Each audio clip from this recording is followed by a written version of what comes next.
Hello friends, स्वागत है आप सभी का। तो आज बारिश की मौसम चल रही है तो बेसन के चीले बनाएंगे और साथ साथ पांचों पांडवों का जन्म कैसे हुआ था इसकी बातें भी करते जाएंगे। तो चलिए फ्रेंड्स, स्टार्ट करते हैं। महारानी पांडु की पहली पत्नी महारानी कुंती को महर्षि दुर्वासा ने उनकी सेवा से प्रसन्न होकर उनको एक दिव्य मंत्र रूपी वरदान दिया था, जिसके उपयोग से वो किसी भी देवता का आह्वान करके उनको आमंत्रित करके उनसे उनके ही जैसा गुणों वाला पुत्र प्राप्त कर सकती थी। शायद महर्षि दुर्वासा ने अपनी दिव्य दृष्टि से यह जान लिया था कि कुंती को अपने पति से कोई संतान प्राप्त नहीं होगी।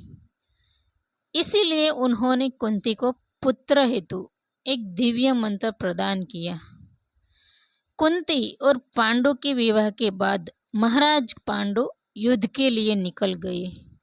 तब महाराज पांडु की मुलाकात मद्रराज से हुई। तब राजवंशों में एक से ज्यादा विवाह करने का प्रचलन था। इसीलिए दोनों राज्यों के राजनीतिक संबंधों को मजबूत करने के लिए महाराज पांडु ने मद्रराज की कन्या माद्री से विवाह कर लिया। फिर पांडु राजा अपनी दोनों पत्नी के साथ वन में शिकार करने गए। तब माद्री ने एक मृग का जोड़ा देखा और महाराज पांडु से उस मृग के जोड़े को लाने की जिद की। कुंती ने उसे बहुत समझाने की कोशिश की, तब भी वो नहीं मानी। तब राजा पांडु ने मृग के जोड़े पर बाण चलाया। जब देखा तो मृग के वेश में महर्षि किंडम और उनकी पत्नी थी। अनजाने में पांडु से ये पाप हो गया था। उस जोड़े ने प्राण त्यागते समय महर्षि किंडम ने पांडु को श्राप दिया था कि वो कभी भी अपनी पत्नी से नहीं मिल सकेंगे, और उसने यदि प्रयास भी किया तो उसी क्षण उनकी मृत्यु हो जाएगी। राजा पांडु श्राप के कारण संतान न होने के कारण निराश थे।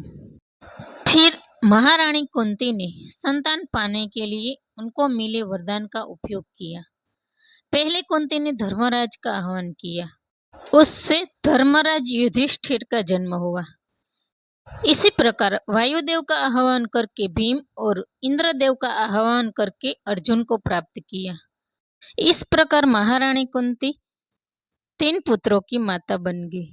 पर पांडु की दूसरी पत्नी माद्री को महाराज पांडु ने कुंती से उस वरदान का उपयोग करके अश्विनी कुमार का आह्वान करके 2 जुड़वा पुत्र दिलाए। वो जुड़वा पुत्र थे नकुल और सहदेव।